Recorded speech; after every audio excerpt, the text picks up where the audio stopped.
Welcome to Gurukul মাধ্যমিক। আজকে আমরা পড়ব মাইটোসিস বিভাজনের শেষ ভাগ অর্থাৎ টেলোফেজ দশা সম্পর্কে। চলো দেখে নেওয়া যাক। দেখো, টেলোফেজ দশা হচ্ছে মাইটোসিস বিভাজনের সর্বশেষ দশা। এর আগের তিনটে দশা কি কি ছিল? Prophase, metaphase, anaphase. যারা ওই ভিডিওগুলো দেখোনি আই বাটনে ক্লিক করে দেখে নেবে। তো চলো শুরু করা যাক। দেখো, টেলোফেজ দশা সবার প্রথম একটা কথা আমরা মনে রাখবো, সেটা হচ্ছে কি না, টেলোফেজ দশা হচ্ছে প্রোফেজ দশার ঠিক বিপরীত।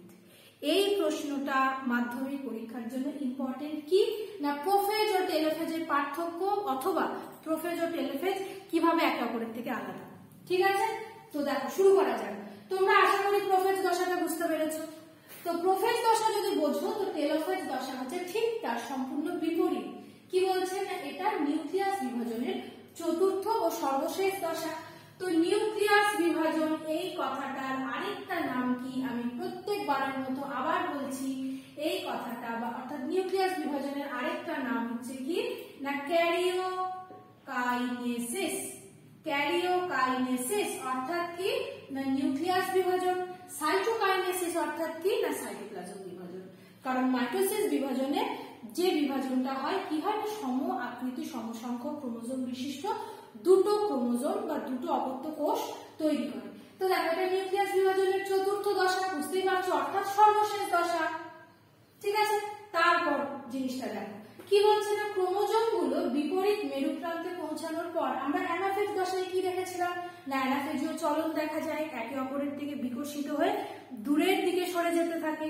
তো এখন টেলোফেজ দশায় কি হচ্ছে, একে অপরের বিপরীতে অবস্থান করছে।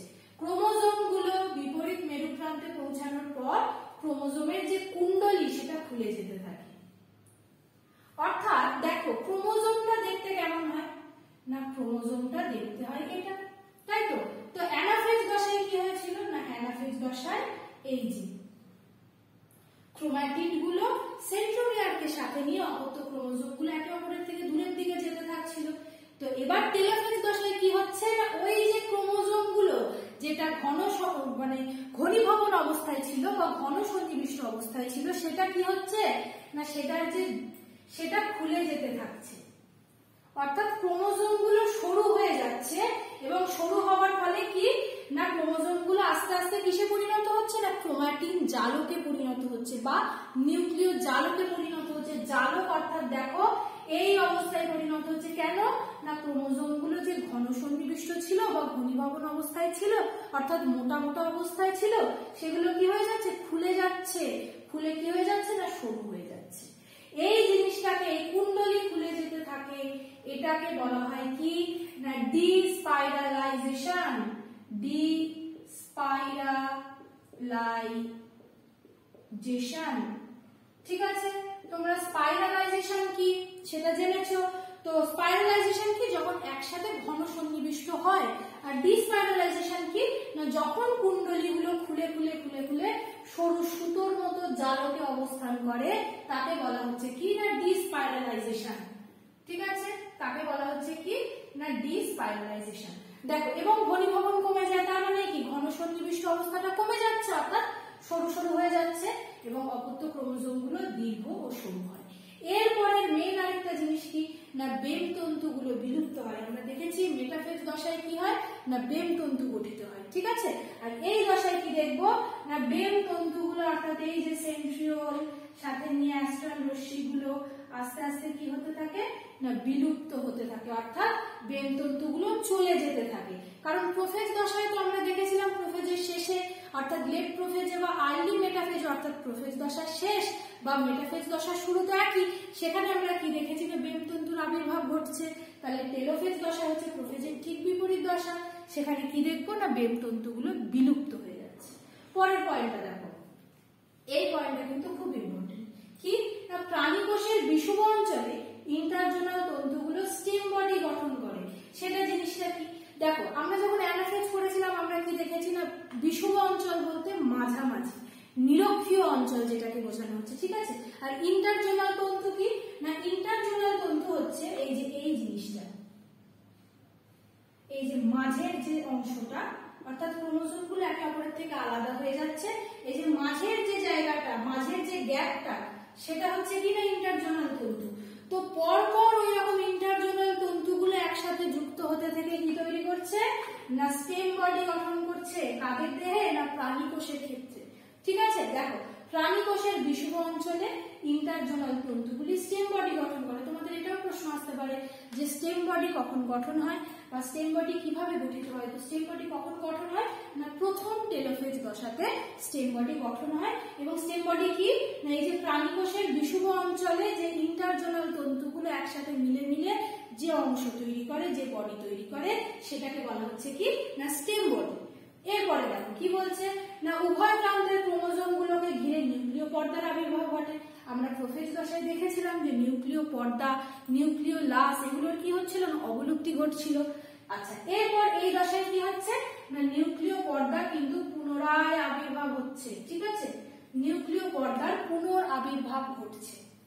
নিউক্লিয় পর্দাই নয়, তার সাথে সাথে কিন্তু নিউক্লিয় লাস অর্থাৎ মাঝের যে অংশটা তারও কিন্তু আবির্ভাব ঘটছে। তাহলে নিউক্লিয় পর্দার পুনরাবির্ভাব ঘটছে কোন দশাতে না টেলোফেজ দশাতে। দেখো যদি তোমরা পড়ো তো অবশ্যই সেটাকে কিন্তু বুঝে বুঝে পড়বে, যাতে যেখান থেকেই প্রশ্ন আসুক তোমরা সেই প্রশ্নগুলোর উত্তর দিতে পারো।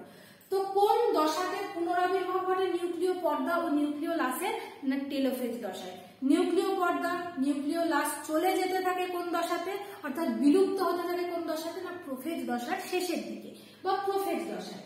দেখো আর কি বলছে প্রত্যেকটা নিউক্লিয়াস আবরণীর মধ্যে নিউক্লিয় লাসের আবির্ভাব ঘটে, নিউক্লিয় লাস নিউক্লিয় পর্দার আবির্ভাব ঘটলো।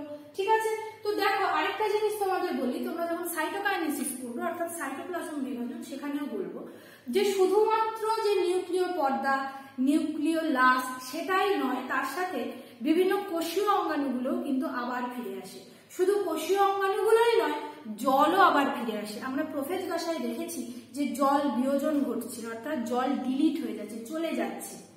জল চলে যাচ্ছিল বলেই তো ক্রোমোজোম গুলোকে আমরা স্পষ্টভাবে মেটাফেজ দশায় দেখতে পাচ্ছিলাম। কিন্তু টেলোফেজ দশার পরে কি দেখবো না জল পুনরাবির্ভাব ঘটেছে, নিউক্লিয় লাস পুনরাবির্ভাব ঘটেছে, নিউক্লিয় পর্দার পুনরাবির্ভাব ঘটেছে, গলগি বডি সহ আরো বিভিন্ন কোষীয় অঙ্গাণুগুলোরও পুনরাবির্ভাব ঘটেছে। তো দেখো আচ্ছা এই পয়েন্টটা আশা করি বুঝতে পেরেছো। তারপরে কি বলছে না দীর্ঘ ও সরু ক্রোমোজোম গুলো ধীরে ধীরে নিউক্লিয় জালকে রূপান্তরিত হয়। এটা আমি আগেই বলেছি যে নিউক্লিয় জালক বা ক্রোম্যাটিন জালকে পরিণত হয়। কেন? কারণ ঘনীভবন কমে যায় অর্থাৎ মোটা ক্রোমোজোম গুলো আস্তে আস্তে সরু সুতোর মতো খুলে যেতে থাকে। ঠিক আছে, এই ঘটনাটা কি না ডিস্পাইরালাইজেশন অর্থাৎ স্পাইরাল না করে ছেড়ে ছেড়ে যাচ্ছে সেই জায়গাটা।